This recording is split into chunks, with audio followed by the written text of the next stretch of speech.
Saat mendengar istilah kecepatan cahaya, yang terbayang biasanya adalah seberapa cepat cahaya merambat, khususnya di ruang hampa. Namun, kecepatan cahaya yang dilambangkan dengan C jauh lebih fundamental daripada sekedar cepat rambat cahaya itu sendiri. Dalam fisika modern, para ilmuwan sering membicarakan kecepatan cahaya bahkan ketika mereka tidak sedang membahas cahaya sama sekali. Lalu, apa sebenarnya yang dimaksud para ilmuwan ketika mereka menyebut kecepatan cahaya? Mari kita kupas dari awal.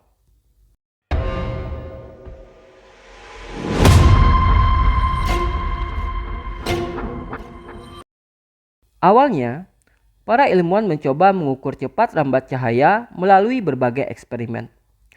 Mulai dari pengamatan oleh Rømer terhadap bulan-bulan Jupiter, roda bergigi Fizeau, hingga pengukuran presisi oleh Albert Michelson. Bahkan, Maxwell bisa menurunkan nilai kecepatan cahaya dari persamaan elektromagnetismenya. Pada masa itu, kecepatan cahaya memang dipahami semata-mata sebagai seberapa cepat cahaya merambat. Namun pada tahun 1905, melalui teori relativitas khusus, Einstein menunjukkan bahwa kecepatan cahaya bukan sekedar cepat rambat gelombang cahaya, melainkan sesuatu yang jauh lebih fundamental. Sejak saat itu, cara kita mendefinisikan kecepatan cahaya pun berubah sepenuhnya. Hal yang berubah di sini bukanlah nilai kecepatannya, melainkan maknanya. Saat ini, kecepatan cahaya didefinisikan sebagai batas kecepatan maksimum bagi semua benda, medan, dan informasi untuk merambat.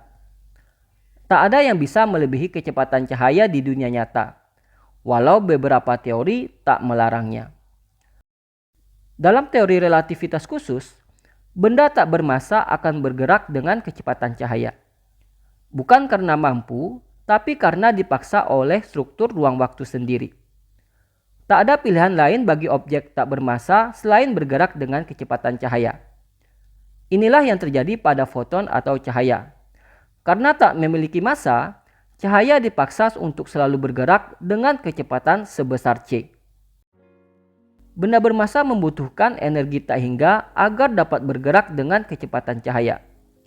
Karena energi yang jumlahnya tak hingga tidak ada di dunia nyata, maka mustahil bagi benda bermassa untuk bergerak dengan kecepatan cahaya. Lalu, kenapa pengiriman informasi juga tak bisa melebihi kecepatan cahaya? Padahal informasi sendiri merupakan suatu yang abstrak, tidak memiliki bentuk fisik. Alasannya sederhana. Untuk mengirim informasi, kita butuh sesuatu yang menjadi pembawanya. Seperti pada siaran radio dan televisi, yang informasinya dibawa oleh gelombang elektromagnetik. Lalu suara, yang informasinya dibawa oleh partikel mediumnya. Partikel pembawa informasi inilah yang pergerakannya dibatasi oleh kecepatan cahaya, bukan informasinya sendiri.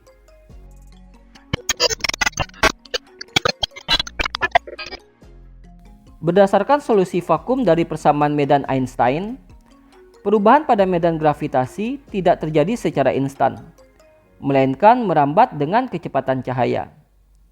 Artinya, jika terjadi perubahan pada distribusi massa atau energi yang menjadi sumber gravitasi, perubahan tersebut membutuhkan waktu untuk mencapai wilayah lain di ruang waktu.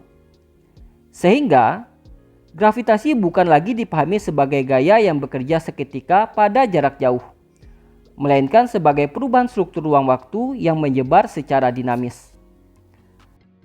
Sebagai contoh, jarak antara bumi dan matahari sekitar 8 menit cahaya. Jika matahari tiba-tiba lenyap, bumi tidak akan langsung merasakan perubahan tersebut. Selama 8 menit pertama, orbit bumi tetap seperti biasa. Karena perubahan pada struktur ruang waktu akibat hilangnya matahari baru akan mencapai bumi setelah merambat selama waktu tersebut.